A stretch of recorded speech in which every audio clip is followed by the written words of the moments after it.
In 2002, writer-director Neil Marshall created Dog Soldiers, best described as a British Predator or one of the best werewolf movies of all time. Its special effects, complete shunning of CGI and brilliant dialogue also rendered it as my favourite film of all time.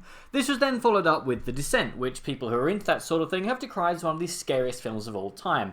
Sadly, for his third film we got lumbered with Doomsday, which could be described as Mad Max meets Escape from New York via a ton of plot holes, bad effects and complete failure at the box office. Another dud followed, and he scuttled off to TV where he's directed for Black Sails, Game of Thrones and Westworld among others. But with Hellboy 2019, he's offered a path back to the silver screen, a chance for redemption, a chance to make probably the worst superhero film ever. And I say that with a straight face and no sense of irony. Now, I don't normally report on behind the scenes drama because, to be honest, I don't care what happens in the kitchen as long as the meal is tasty. And this has to be the worst prepared meal since an old flatmate of mine managed to set fire to pasta. To this day, I still have no idea how he managed it.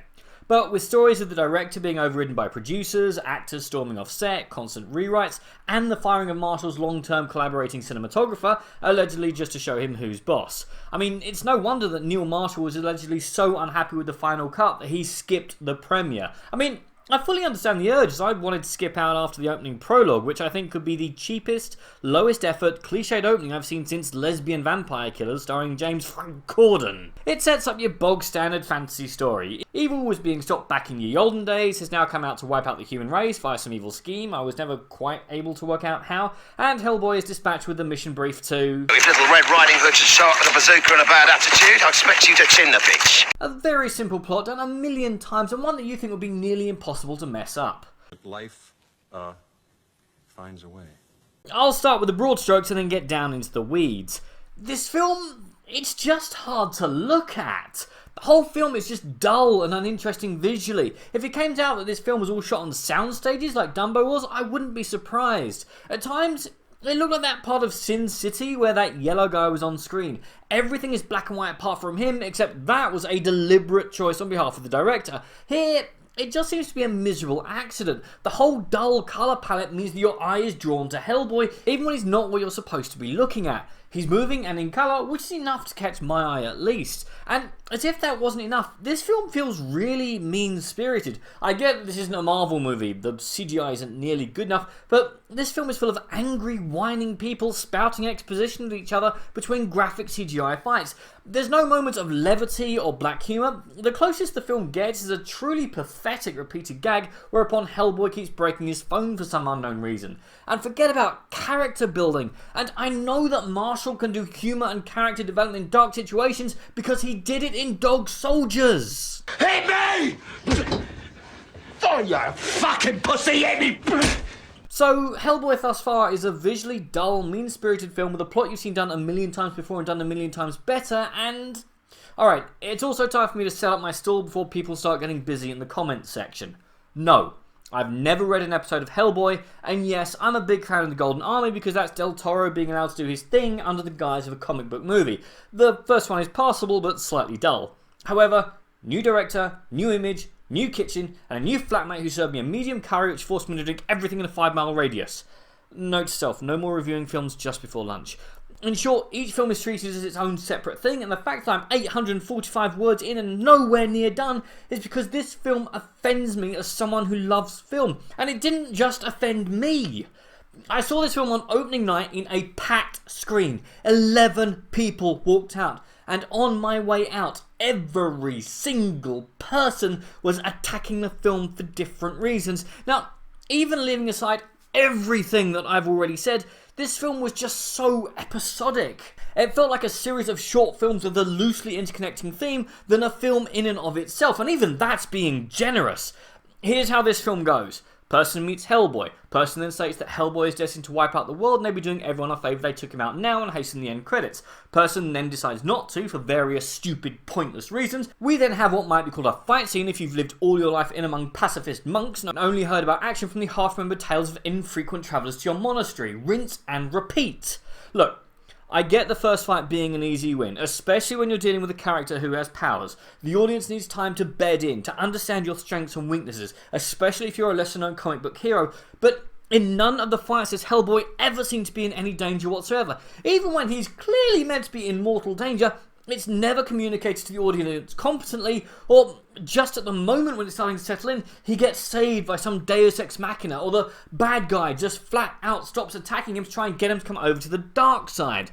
Speaking of the villain, allegedly terrible, horrible, no good, very bad villain, played by Milla Jovovich, still searching for her first good film in 22 years, who appears to have been given no direction beyond look pretty and squeeze an imaginary stress ball. I have no idea who could have made this character work, but Jovovich really can't. She's backed up by, I think, one of the villains from the 1995 Mighty Morphin Power Rangers movie, except in that movie, the pig monster's mouth moved vaguely in time with the soundtrack. In here, there's not even an attempt to try that.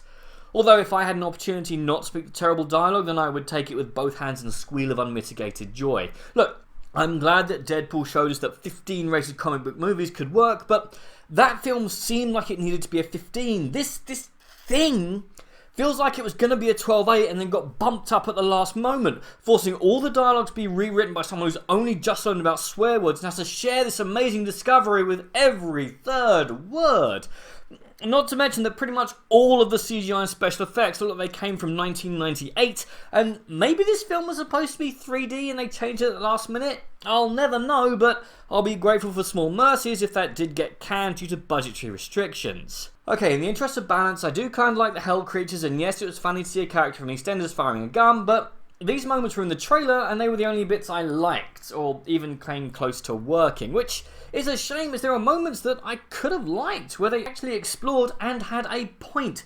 An interesting scene with Baba Yaga, who was defeated in a previous Unseen Adventure, stands out as a creepy, practical effect driven scene that could have been really effective were it not completely pointless, as it could have been replaced by any other character spouting off a line of technobabble. 10 minutes of screen time could have been replaced with 30 seconds of technobabble. I'd have saved it for the never going to happen sequel. The CGI looks atrocious. Daniel Day Kim off of Hawaii Five-0 English accent is the worst I've heard since the original Mary Poppins. The pacing sucks and the film's timeline makes no sense. There's a terrible habit of throwing what's supposed to be plot twists at us, but there's no real plot to twist, and they flash by so quickly there's no time to take them in, and I saw all of them bar one coming, and the one I didn't see coming wasn't foreshadowed in any way, shape or form, and to anyone who hasn't read the comics, it's not going to make any sense. In short, this is a god-awful mess that works on no level and seems to have been a wretched set to work on. Normally at this point I'd offer hints and tips on how to be a better film, but for this, just claim it was a tax write-off and bury the damn thing. But does that make this the worst comic book movie of all time, as some of my more excitable colleagues have claimed? Yes. Say what you will about Batman and Robin, Steel, Howard the Duck, Catwoman, 1998's Judge Dredd and Green Lantern, but they're either fun to sink a few beers to and tear apart, or there's something that shows imagination, or a moment that shows what that film could have been. There's none of that here. There is no moment of joy. No moment where you see what could have been, or moment of visual wonder.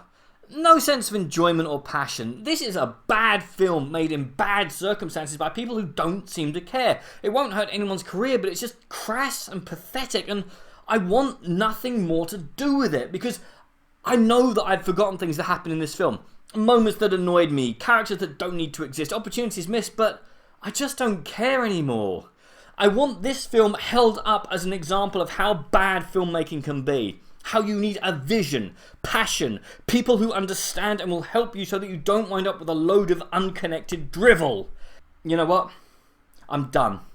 I don't want to think about this abomination for another second. This is absolute hellfire. Get it out of the cinema. Get it out of my life. I never want to see or hear or think about this film again. But what did you guys think? And if this isn't, what is the worst comic book film of all time? Comment below, let me know. I'm Daniel, it's been a dunking. If you've enjoyed this video, please like, share and subscribe.